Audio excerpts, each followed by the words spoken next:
Good evening दोस्तों।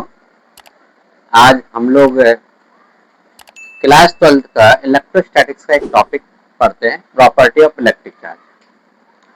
इससे कुछ कॉम्पिटिशन्स में क्वेश्चंस वगैरह पूछे जाते हैं, बहुत ही आसान से क्वेश्चंस पूछे जाते हैं। तो हम लोग कैसे पढ़ेंगे कि प्रॉपर्टी ऑफ इलेक्ट्रिक चार्ज क्या होती है और हम किस तरीके से इसको डिफाइन कर सकते हैं। पहली प्रॉपर्टी तो बेटा समझो कि पहली प्रॉपर्टी क्या है कि इलेक्ट्रिक चार्ज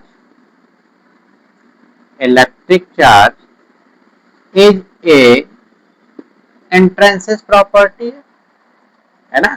ये कैसी प्रॉपर्टी? इंट्रिंसिक प्रॉपर्टी है। और अगर हम बात करें तो इलेक्ट्रिक चार्ज स्केलर या वेक्टर क्या है भाई, बताओ जल्दी से। क्या स्केलर है या फिर वेक्टर? तो बिल्कुल सही जवाब। इलेक्ट्रिक चार्ज क्या है बेटा? स्केलर क्वांटिटी है। चार्ज में कोई भी डायरेक्शन नहीं होती है। चार्ज का जब भी हम नेट चार्ज निकालते हैं तो हमेशा अलजेब्रिक सम करके निकालते हैं।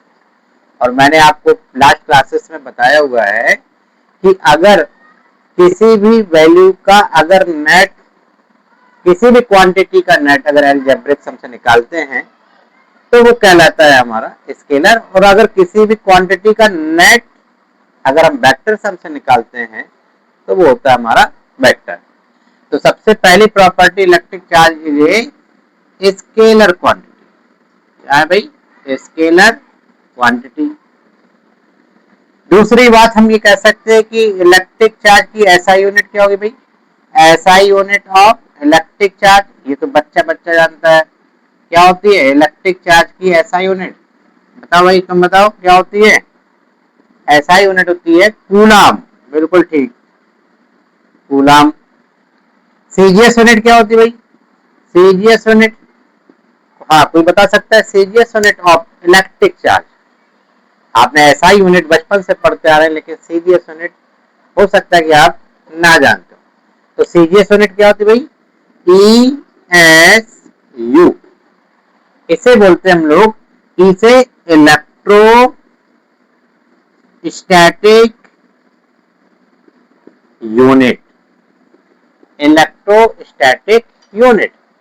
तो अब यही से एक रिलेशन पढ़ लेते हैं, सीजीएस और एसआई में क्या रिलेशन है। तो 1 कूलाम इक्वल टू 3 इंटू 10 की पावर 9 ESU। अब इसको याद रखने का तरीका ऐसे याद रखिए कि स्पीड ऑफ लाइट क्या होती है? 3 इंटू 10 की पावर 8 मीटर पर सेकेंड। तो बस स्पीड ऑफ लाइट में पावर को हम एक ऐड कर देंगे, यानी कि वहां पर पावर 8 पड़ते हैं, यहाँ पर पावर क्या होगी? 9 हो जाएगी।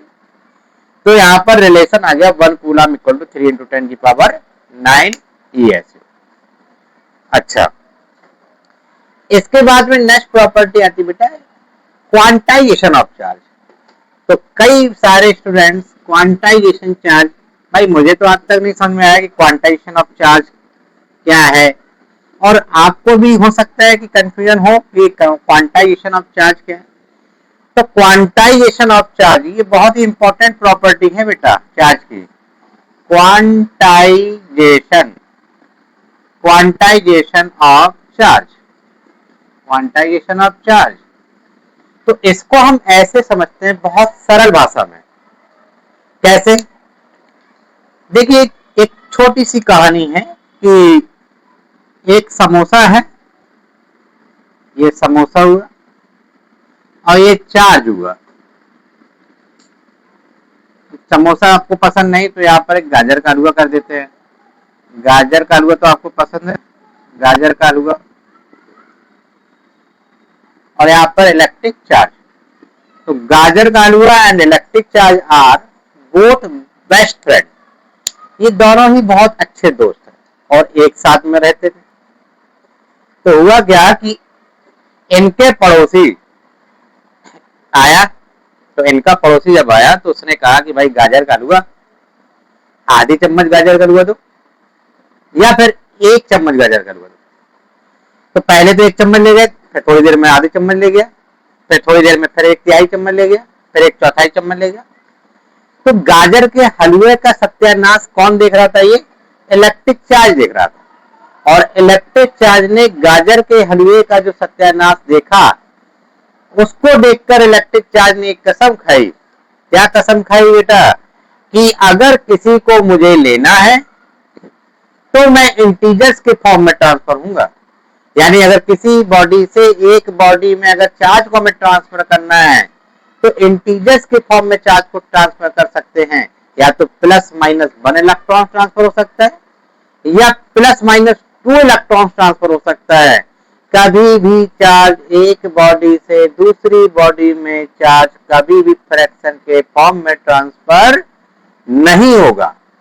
इस प्रॉपर्टी को हम लोग बोलते हैं क्वांटाइजेशन ऑफ चार्ज। कभी भी चार्ज एक बॉडी से दूसरी बॉडी में हमेशा किसके फॉर्म में ट्रांसफर होगा? इंटीजर्स के फॉर्म में। कभी भी चार्ज फ्रैक्शन के फॉर्म में ट्रांसफर नहीं होगा। तो यहां से क्वांटाइजेशन की कंडीशन बेटा क्या गई? Q equal two plus minus any. तो जहां पर Q क्या है बेटा? चार्ज है। N क्या है? नंबर ऑफ इलेक्ट्रॉन्स या इंटीजर्स कह सकते हैं हम लोग। और E क्या है? एक इलेक्ट्रॉन पे चार्ज। आपको पता है कि एक इलेक्ट्रॉन पे चार्ज कितना होता है बच्चा? 1.6 इंटू 10 की पावर माइनस 19 कूलम। तो ये आपका क्या हो गई? Quantization condition. और इसी क्वांटाइजेशन कंडीशन पर हम बहुत छोटे छोटे क्वेश्चंस को सॉल्व कर सकते हैं। जैसे एक क्वेश्चन तो मैं आपको बता रहा हूं, आप कर सकते हैं। आपसे पूछा जाए how many charge are present in 2 electron. तो बेटा एक इलेक्ट्रॉन पे चार्ज कितना प्रेजेंट होता है? 1.6 इंटू 10 की पावर माइनस 19 कूलम। तो अगर 2 इलेक्ट्रॉन में आपसे पूछा गया है कि 2 इलेक्ट्रॉन पे चार्ज कितना होगा, तो जब एक पे चार्ज होता है 1.6 इंटू 10 की पावर माइनस 19, तो 2 पे कितना हो जाएगा भाई बताओ? अच्छा कितना हो जाएगा? Q इक्वल टू, यहाँ पर n की वैल्यू कितनी है? 2। तो यहाँ से रखा 2 इलेक्ट्रॉन पे चार्ज कितना है? एक इलेक्ट्रॉन पे 1.6 इंटू 10 की पावर माइनस 19। तो यहाँ से चार्ज की वैल्यू आ गई 3.2 इंटू 10 की पावर माइनस 19 कूलम। समझ में बात आई? अब इसी क्वेश्चन में अगर मैं थोड़ा सा चेंज कर दूं, इस तरीके से पूछ सकता है कि how many number of electron are present in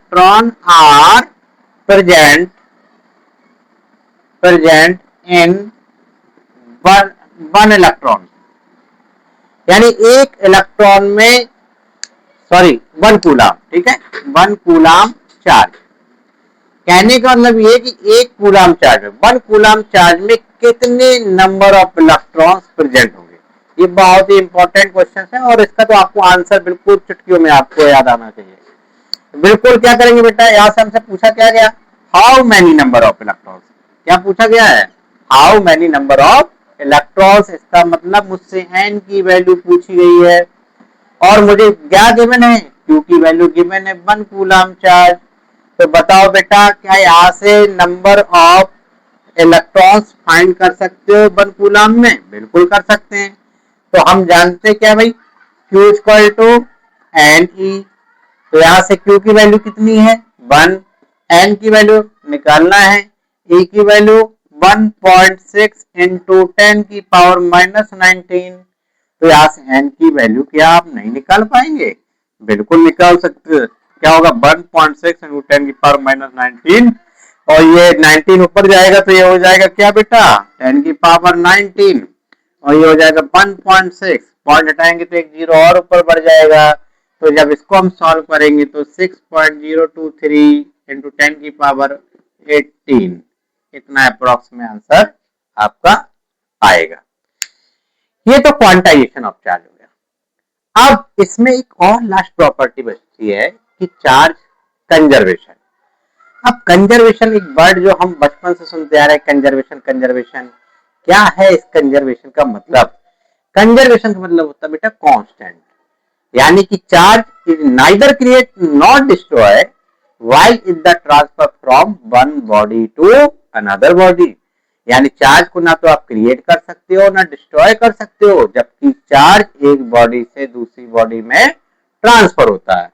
तो कैसे चार्ज ट्रांसफर होता है आज तक तो हम लोगों ने सुना था, आज हम इसको देखते हैं हकीकत में। तो अब नेक्स्ट प्रॉपर्टी आता है कंजर्वेशन ऑफ चार्ज। तो नेक्स्ट प्रॉपर्टी है कंजर्वेशन ऑफ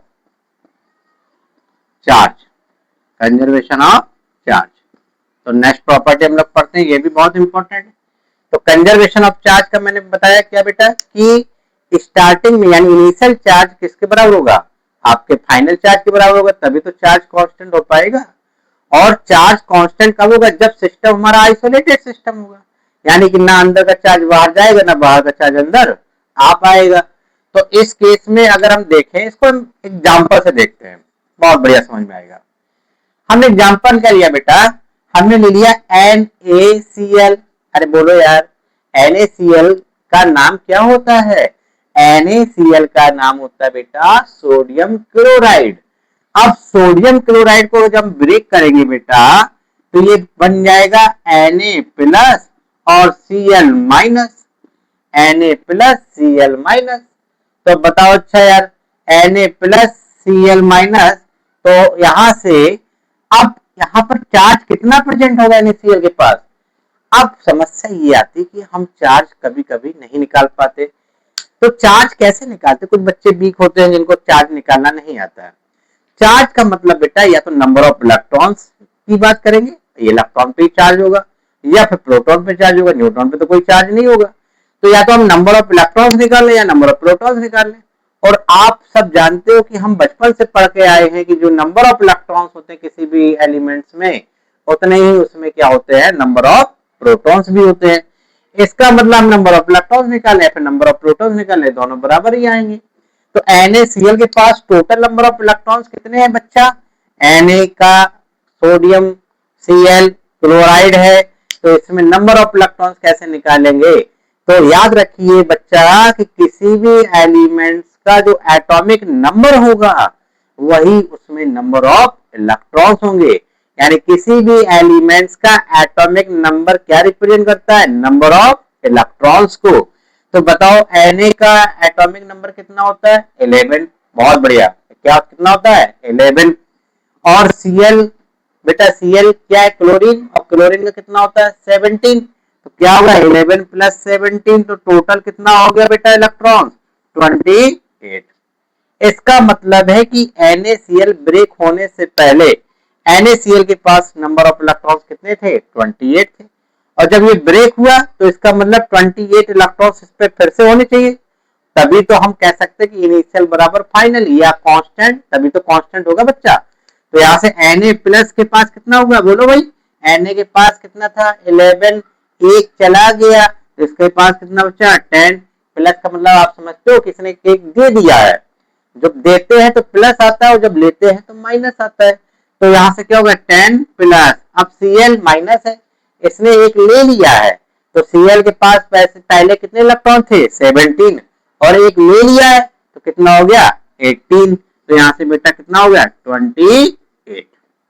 तो क्या तुम देख रहे हो कि इनिशियल चार्ज बराबर final charge, initial charge equal to final charge. तो बेटा बताओ क्या यहाँ पर चार्ज कांस्टेंट हुआ, तो यहाँ हम कह सकते हैं कि चार्ज क्या हो गया बेटा, कांस्टेंट हो गया। समझ में बात आई, ये चार्ज और चार्ज की प्रॉपर्टी है, वही इंपॉर्टेंट प्रॉपर्टीज हैं।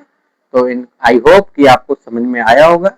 अगर कोई प्रॉब्लम है तो आप कमेंट कर सकते हैं और पढ़ाई करिए, मन लगा के करिए।